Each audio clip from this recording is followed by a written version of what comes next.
Salut mes petits amis et bienvenue dans le top 5 des trucs du mois.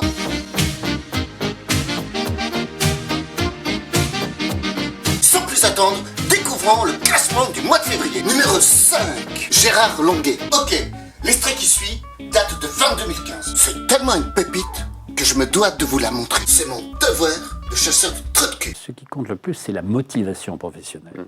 Nous avons des Français qui ont des poils dans la main, il faut le savoir.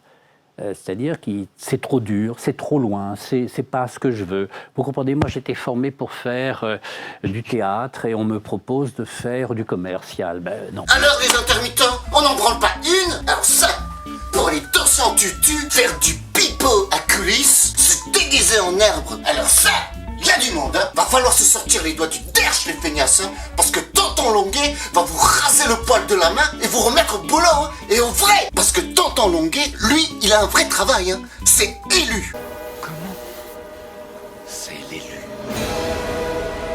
Non, pas ce genre d'élu. Lui, c'est plutôt député, sénateur, président de région, ministre. Au total, on a calculé 35 ans de mandat, sans compter les cumuls, hein. Mais c'est pas un métier, ça, élu. Donc si tu branles rien, mais t'es narc aussi. La première des choses que tu aies faites en sortant de cette usine à étrons, c'est de rédiger le programme économique du Front National. Trop de cul de chez trop de cul, monsieur Longuet. Puis si tu t'obstines avec tes phrases toutes pourries, on peut aussi te le décorer, ton trou de cul, hein. Un peu de colle, un peu de gravier, si tu vois ce que je veux dire. Numéro 4, Vladimir Poutine. Notre très cher Vladimir aurait commandité lui-même le meurtre d'Alexander Litvinenko en 2006. Oh, une histoire banale, hein. Alexander Litvinenko, c'est ce gars-là. Beau gosse. Ex-agent du KGB, exilé en Grande-Bretagne, farouche opposant politique de Poutine, décide, à l'heure du tea time, d'aller boire un petit thé avec deux ex-agents. Bah, tu m'étonnes. Il y avait un petit supplément radioactif avec le thé. Du polonium. Tout ce qui se finit en yum, généralement dans le thé, c'est pas terrible, hein. Notre cher Alexandre, 3 semaines plus tard, meurt empoisonné avec cette cabine, hein. Faut dire que le polonium, ça décape la gueule d'un mec. Желание преступников. Oui. Вопрос в эффективности. Je comprends. Но преступники, которые идет Ok. сейчас Je comprends. встречи или Ok, une petite erreur, hein. Donc on va reprendre le classement à partir du numéro 4, hein. Numéro 4, Alexander Litvinenko, la mort la plus débile de toutes les morts les plus débiles, hein. Tant que le mec il est dépressif, il vient d'apprendre que sa femme le quitte, et en plus il a un cancer généralisé. Ce qui expliquerait ce teint un peu ballot qu'il avait sur la fin, hein. Alors le gars, il part boire un thé pour raconter ses petits problèmes à deux amis. Là, la serveuse se trompe, mort au rat à la place du sucre, et paf, il est mort, hein. Mort débile. Ça va là? Numéro 3, la faucheuse. Mais qu'est-ce que tu fous là? Quoi? Qu'est-ce que j'ai encore fait comme connerie? Bah tu cumules là. Michel Delpech, Michel Galabru. Mais qu'est-ce que t'en as après les Michel? Et alors? Pourquoi tu t'es arrêté en si bon chemin? Et Michel Sardou? Parce que là, il y en a marre, hein. Depuis la famille Bélier, ma fille elle me casse les oreilles avec, hein. Mes chers parents, je pars. Bah casse-toi alors. Je vous aime, mais je pars. Mais je te dis de te casser, vas-y, casse-toi. Vous n'aurez plus d'enfants. Mais la porte elle est grande ouverte, casse-toi, je te dis casse-toi.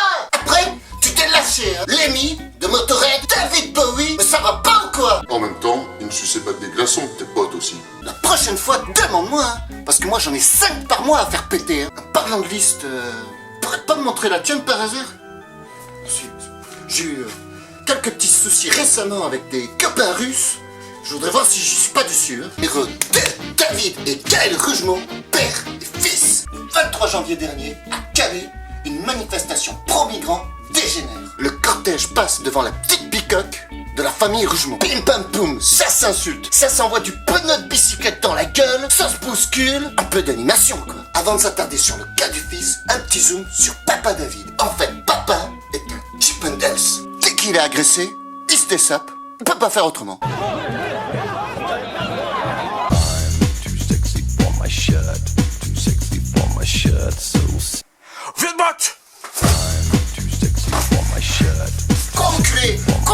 Quoi enculé? Petit coquin. Le fils, lui, il est moins dans la sensualité, hein. Lui, son kiff, c'est les armes à feu.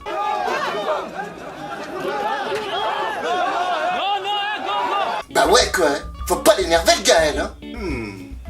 Ce petit look bomber et cette coiffure minimaliste, ça me fait penser à quelque chose. Et le t-shirt de son pote là, NSDAP, ça veut dire quoi? Nain, sodomite, débouchard à paillettes? Eh ben non, hein. NSDAP, ça veut dire national. Et puis merde, hein, c'est le parti social des travailleurs allemands, hein. Les nazis quoi. Mais merde, Gaël, explique-moi comment on va faire pour te caser, hein. Gras du bide, nasillon, la gâchette facile. Mon Dieu, je vois que dalle à travers ce chemin. Bon, on y va là ou pas? Oui, bah attendez que je bricole mes trous de digue. Oh merde. Oh, j'ai tout déchiré. Qui c'est qui nous a fait des merdes pareilles? C'est la femme à Willard. Bah t'avais qu'à te la faire ta cagoule, putain! Et enfin, numéro 1, Nicolas Sarkozy. Nicolas, c'est le Ben Johnson de la connerie. Tu te souviens pas de Ben Johnson? C'est le connard du 100 mètres qui a mis 50 mètres dans la vue de tout le monde au JO de Séoul en 88. Chargé en stéroïdes pour chevaux, même passé la ligne d'arrivée, pouvait plus s'arrêter.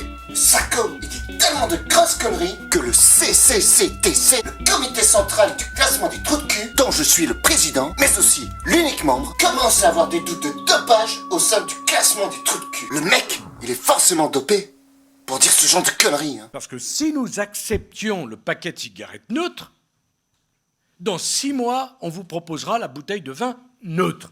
Et c'en sera fini de nos appellations, et c'en sera fini de nos terroirs, et c'en sera fini de la défense de notre savoir-faire. Si vous l'acceptez, le paquet neutre, pour les cigarettes, mais vous aurez demain des intégristes qui vous demanderaient la bouteille neutre. Puis on aura aussi le fromage neutre. Le fromage neutre, parce que toi, tu le râpes, tu le roules et tu le fumes le fromage. Comparer nos terroirs avec des clopes, mais tu sais plus quoi dire pour choper des voix, toi. Bien que ça peut marcher avec les hommes et les femmes politiques. Parce qu'en ce moment, qu'ils soient de droite, de gauche ou d'extrême droite, c'est quand même très ressemblant côté conneries. Vive l'homme politique neutre, sans étiquette. Ah merde, ça existe déjà. Ça s'appelle un centriste. Ah, mes petits amis, merci de m'avoir suivi. Alors continuez à vous abonner, ça va droit au cœur. Mettez des petits likes, ça me fait bien plaisir. Et puis nous, on se retrouve le mois prochain pour les 5 trous du cul du mois de mars.